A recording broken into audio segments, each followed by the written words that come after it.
As I said in the last video, I've included a raw file to follow along with this edit if you wish.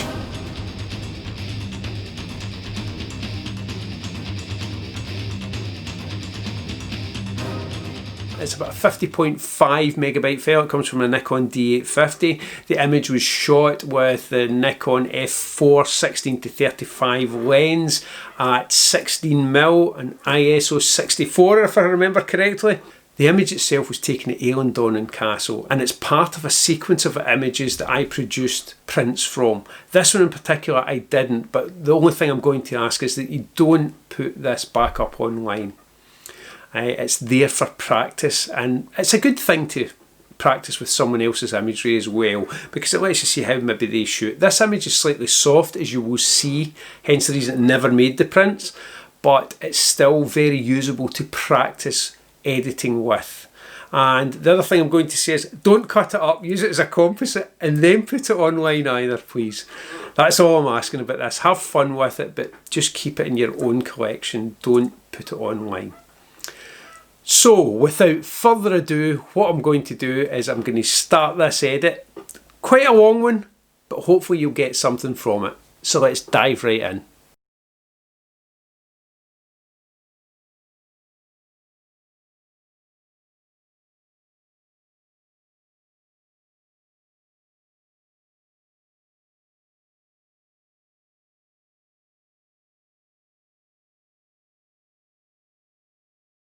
Okay, this is Eilean Donan Castle in Scotland, and there's a few things we need to do to this image to get it a bit better looking. It's not the greatest of images, but it might be a good one to let you practice different things on. So I'm going to show you my edits. You feel free to edit it however you wish. I've also chosen this one because of the sky replacement. If you want to replace the sky in it, it will replace very, very easily in this one. So I thought that you could have some fun with that as well, and then change the colours within the image. So as you can see the info here, it's shot on a Nikon D850, ISO 64, f11, 50th of a second, 16mm.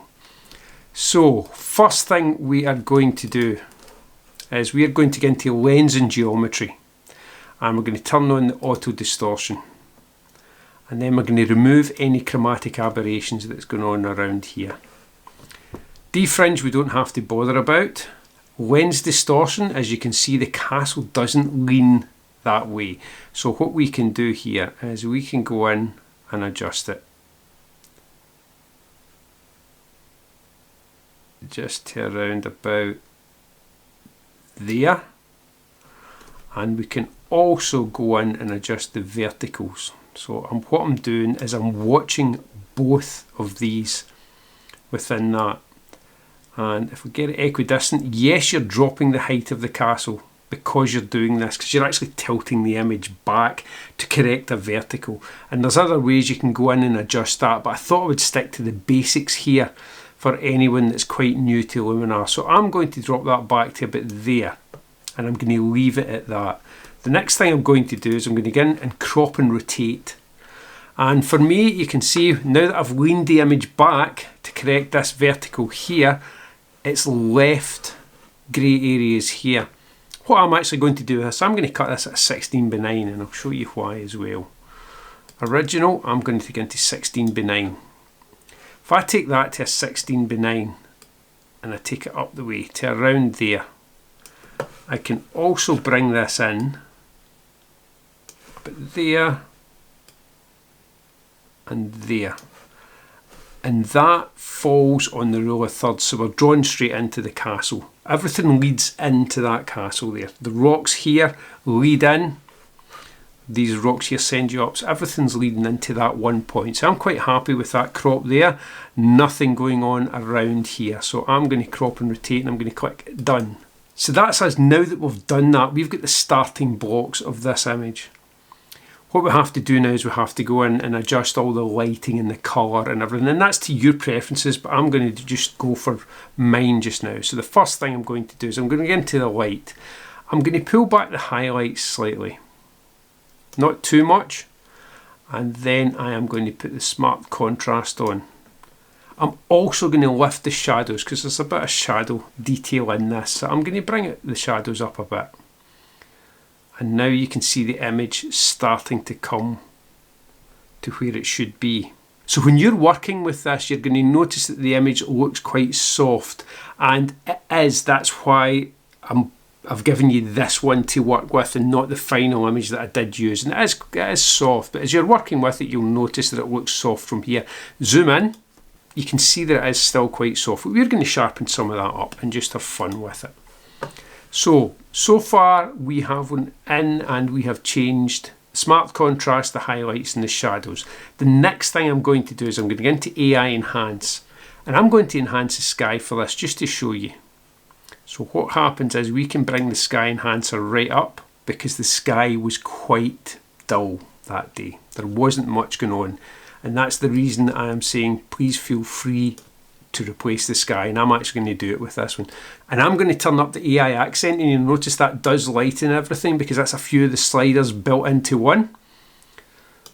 And we'll go with that. I'm going to get into AI structure, and I'm going to push the structure slightly, not too much with the structure, because what I'm also going to do with the structure, I'm going to use that as a mask, and I'm going to tighten up some of the sharpness in here with the structure. So I'm going to get in an edit mask, and I'm going to take a brush, and it's on the paint setting, and I am going to paint in here. And as with the new Luminar 4.3, you can see exactly where you're painting as you work. That's really, really handy. So I'm going to take it there, along there, take the brush size down using the square brackets, start painting again, and I'm not going to go right to the edges because this is in the distance.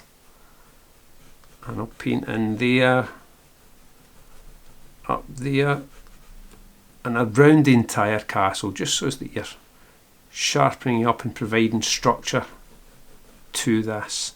So I'm going to leave it at that for this. I'll fill in a couple of areas there. So I now know that that's sharper. I'm going to turn the mask off, and I'm going to zoom in just to these rocks here, and I'm going to flick these on and off, and you should see a difference.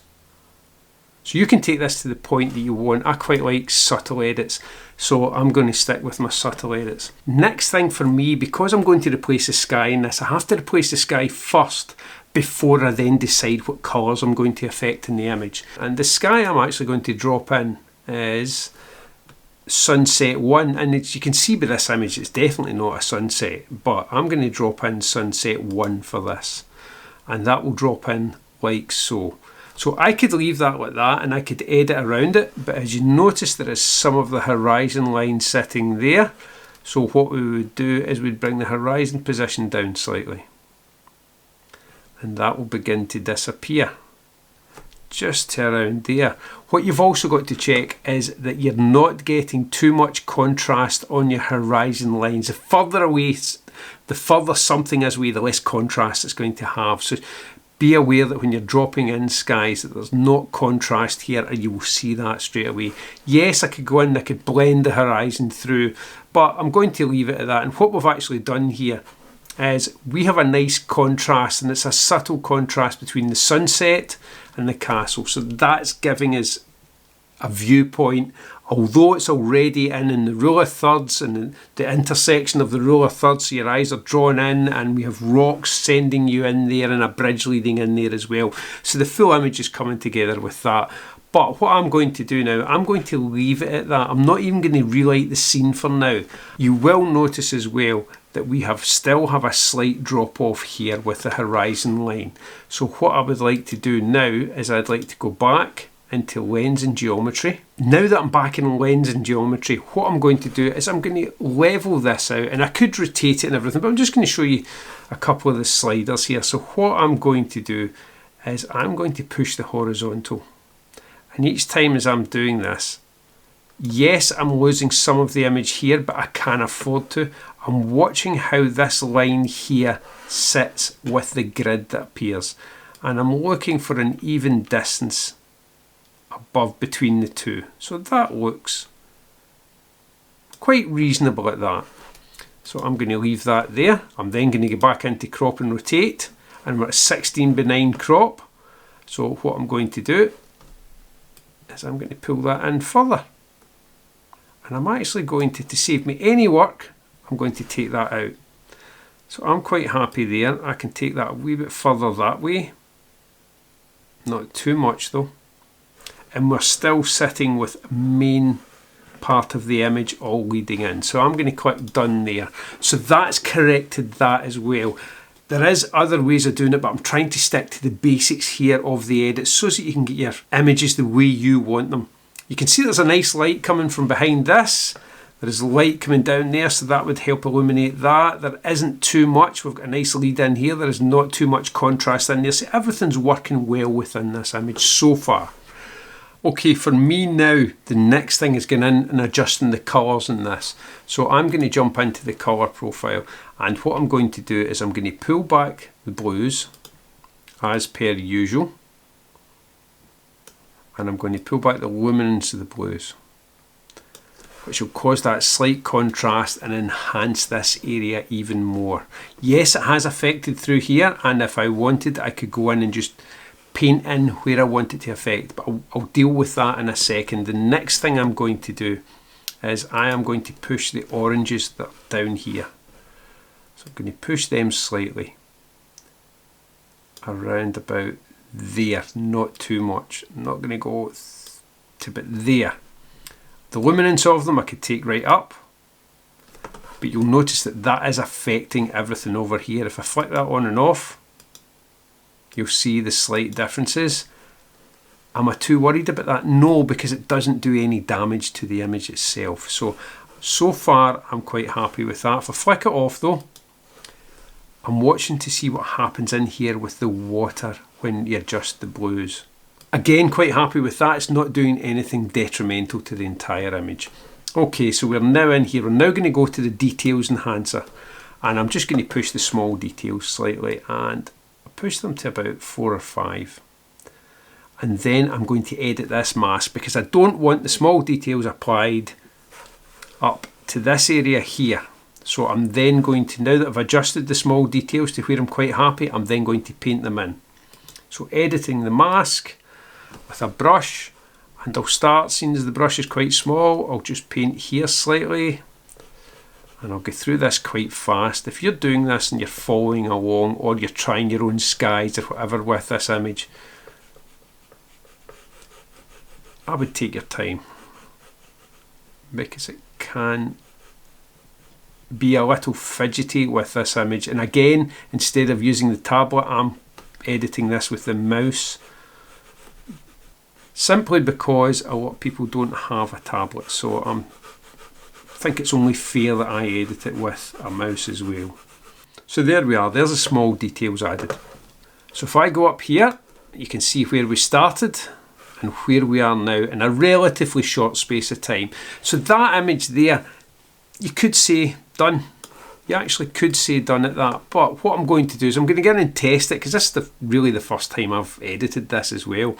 So what I'm going to do is I'm going to get in and test it with a couple of other effects within Luminar itself. So I'm going to add a new adjustment layer. And in this adjustment layer, let's go in and